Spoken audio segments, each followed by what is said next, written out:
प्रबंधक श्री वैभव जी, श्री YP सिंह साहब, उपस्थित हमारे सभी पदाधिकारीगण, यहाँ पर उपस्थित हमारे नवयुवक साथी, मीडिया के बंधुओं। देखिए, हमारे पूर्व के वक्ताओं ने विभिन्न बातों को आपके सामने रखा है। मैं 2-3 बातें खासकर युवाओं को कहना चाहूंगा। देखिए, पहली बात तो यह है कि सरकार युवाओं को रोजगार देने के लिए बिल्कुल कटिबद्ध है। आप देख रहे हैं कि विभिन्न विभागों में ढेर सारी वैकेंसी निकल रही हैं, नियमित तौर पर परीक्षाएं हो रही हैं, परिणाम आ रहा है। एक तो वो रूट है जिसके माध्यम से आप सरकारी नौकरी प्राप्त कर सकते हैं। फिर सरकारी नौकरी में सीटों की संख्या सीमित है, हर कोई नौकरी नहीं प्राप्त कर सकता है। ये मैथमेटिकल फिगर है, स्टैटिस्टिक्स की बात है। कोई भी वैकेंसी निकलती है, मान लीजिए कि उसमें 500 सीटें हैं तो 50,000 अभ्यर्थी भरते हैं, सिलेक्शन तो अंतिम रूप से 500 का ही होगा। कहने का तात्पर्य यही है कि हम लोगों को सरकारी नौकरी के अलावा भी अन्य विकल्पों पर विचार करना होगा। तो ITC के द्वारा विभिन्न प्रकार का स्किल प्रशिक्षण करने के बाद आज यहाँ पर जॉब फेयर लगाया गया है, जिसमें विभिन्न प्रकार की कंपनियां आई हैं। थोड़ा रजिस्ट्रेशन हमारी युवाओं को और बढ़ाने की आवश्यकता थी। मुझे आप लोगों से यही अनुरोध करना है कि अगली बार में पुनः जब ITC द्वारा लगाया जाएगा, क्योंकि ITC द्वारा नियमित अंतराल पर इसको किया जाता है, तो आप अधिक से अधिक संख्या में इसको भाग लें। और युवाओं को मैं एक चीज कहना चाहूंगा कि देखिए, जो आपका अब ये समय है, डिग्री तो एक चीज है, डिग्री तो जो बेसिक क्वालिफिकेशन है वो आप कर लें, लेकिन आपके समय में सबसे इम्पोर्टेंट, डिग्री से कहीं अधिक महत्वपूर्ण है आपका स्किल, आपका कौशल।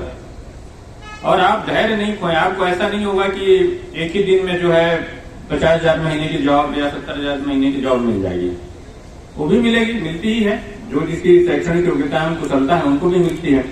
लेकिन किंचित कारणों से अगर आपको दिक्कत है तो ऐसा नहीं है कि आपका कोई रास्ता ब्लॉक है।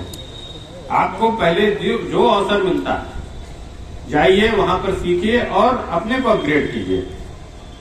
आप किसी फील्ड में 2 साल, 3 साल, 4 साल बढ़िया अनुभव प्राप्त कर लेंगे, उसके बाद आपको स्वयं इस बात का दिमाग खुल जाता है, आगे का मार्ग प्रशस्त हो जाता है कि हमें क्या करना है। मान लीजिए कि अभी आपने छोटी सी जॉब की, प्रारंभ में 3 साल आपने जॉब की, कुछ आपकी सेविंग्स हो गई, उसके बाद विभिन्न प्रकार की लोन की सुविधाएं हैं, आप अपना छोटा सा स्वरोजगार कर सकते हैं।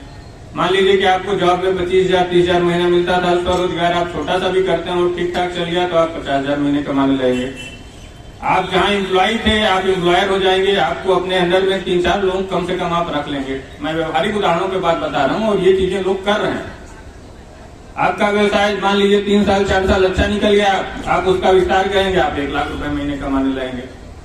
तो कहने का तात्पर्य यह है कि अभी के समय में प्रतियोगिता का भी युग है। ऐसा नहीं कि आपको घर बैठे और हाथ पर हाथ धरे बैठे रहने से जीवन में सफलता मिल जाएगी। आपको आगे निकलना होगा, चुनौतियों को स्वीकार करना होगा, उसके लिए अपने को तैयार करना होगा, उसके हिसाब से अपने को ट्रेन करना होगा, अपने स्किल्स को बढ़ाना होगा। आप काम के साथ साथ में भी अनौपचारिक किसी चीज का प्रशिक्षण प्राप्त कर सकते हैं, जिस लाइन में आगे आपको बढ़ना है। और देखिए, कहीं आपको बांधना नहीं है, आपको जहां रोजगार मिले आप वहां जाइए, वहां सीखिए, जहां आपको अपॉर्चुनिटी मिले वहां सीखिए, कहीं आपको बंधना नहीं है। जितना आप आगे जीवन में बढ़ने के लिए जो भी प्रयास करना है, क्योंकि ये जो एक ब्रैकेट है 20 से 30 साल, 20 से 35 साल, 40 साल तक, इस पूरे पीरियड में आपको आगे बढ़ने की संभावना है। ऐसा कुछ नहीं होता है कि 2 साल 3 साल फेल हो गए तो कोई बात नहीं, उससे कोई बहुत ज्यादा फर्क नहीं पड़ता है। फेल होने से अधिक महत्वपूर्ण है कि आप ये समझें कि आगे क्या सुधार किया जा सकता है और वो सुधार करके कैसे आगे बढ़ा जा सकता है।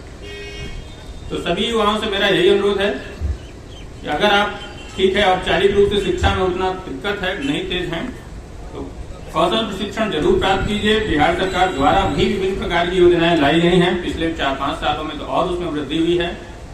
आप श्रम विभाग की वेबसाइट पर जाइए, स्किल डेवलपमेंट मिशन की वेबसाइट पर जाइए और देखिए कि युवाओं को प्रशिक्षण की कहां सुविधाएं उपलब्ध हैं।